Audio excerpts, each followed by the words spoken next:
मी अनिल जगताप खरीप 2020 आणि 25च्या संदर्भात काल माननीय जिल्हा कृषी अधीक्षक आणि अपर जिल्हाधिकारी धाराशिव यांची भेट घेतली।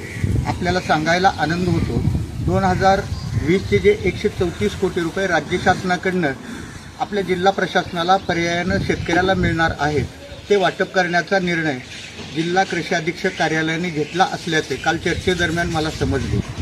24 नोव्हेंबरला उच्च न्यायालयाने निकाल देऊन या जिल्ह्यातल्या शेतकऱ्याला 227 कोटी रुपये देण्याचे आदेश दिले होते। मात्र जेव्हा पीक विमा कंपनी सर्वोच्च न्यायालयात गेली तेव्हा 94 कोटीला स्थगिती मिळाली, 134 कोटीला कुठेही स्थगिती नव्हती। आम्ही वारंवार हे पैसे वाटप करा असे जिल्हा प्रशासनाला सांगत होतो, मात्र जिल्हा प्रशासनाकडे PLA अकाउंट नव्हते। मात्र जिल्हा प्रशासनाच्या आणि कार्यकर्त्यांच्या सततच्या पाठपुराव्यामुळे महाराष्ट्राच्या अर्थ विभागाने त्याला मंजुरी दिली होती। मात्र PLA अकाउंटचा क्रमांक हा महालेखाकार नागपूर यांच्याकडून मिळतो। त्यांच्याशीही पत्रव्यवहार केल्यानंतर जिल्हा प्रशासनाला PLA अकाउंट नंबर मिळालेला आहे। याचा अर्थ जिल्हा कृषी अधीक्षक यांच्या नावाने आता ते खाते सक्रिय झालेले आहे।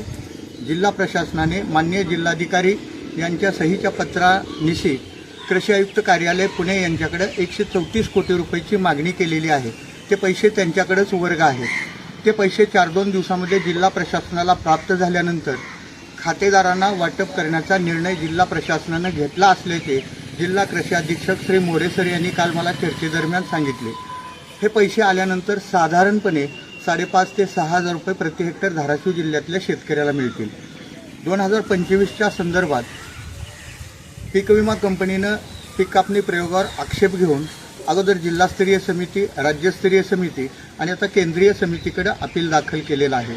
असं जरी असलं तरी केंद्रीय समितीनं त्याला कुठेही स्थगिती दिलेली नाही, त्यामुळे ते पैसे वाटप करणं त्यांना अनिवार्य आहे। या संदर्भात अपर जिल्हाधिकारी यांची भेट घेतली आणि त्यांना सांगितलं की हे पैसे तातडीनं शेतकऱ्याला वाटप केले पाहिजेत। खरीपाची पेरणी 15 दिवसावर आलेली आहे। एकीकडे खताच्या आणि बियाण्याच्या किमती वाढलेल्या आहेत। शेतकरी हतबल आहे। आर्थिक दिलासा मिळण्यासाठी 2025चा पीक विमा मिळणं अत्यंत गरजेचं आहे।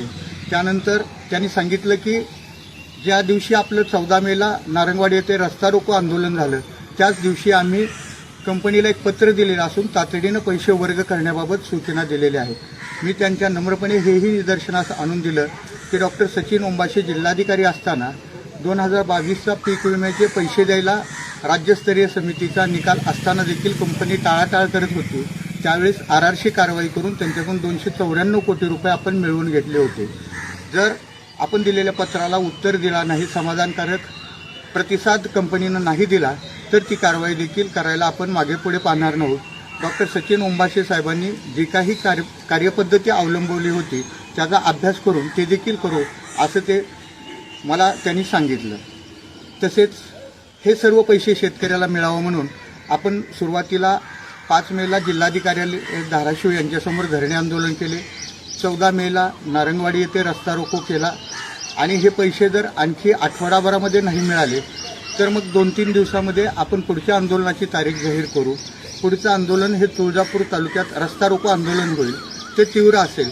शेतकऱ्याच्या पैसे खात्यावर पडेपर्यंत रस्ता खुला करणार नाही हे देखील मी प्रशासनाला या निमित्ताने सांगू इच्छितो। मला खात्री आहे जिल्हा प्रशासन या संदर्भात गांभीर्याने घेत असून तातडीनं ही सर्व रक्कम शेतकऱ्याच्या खात्यावरती वर्ग होईल।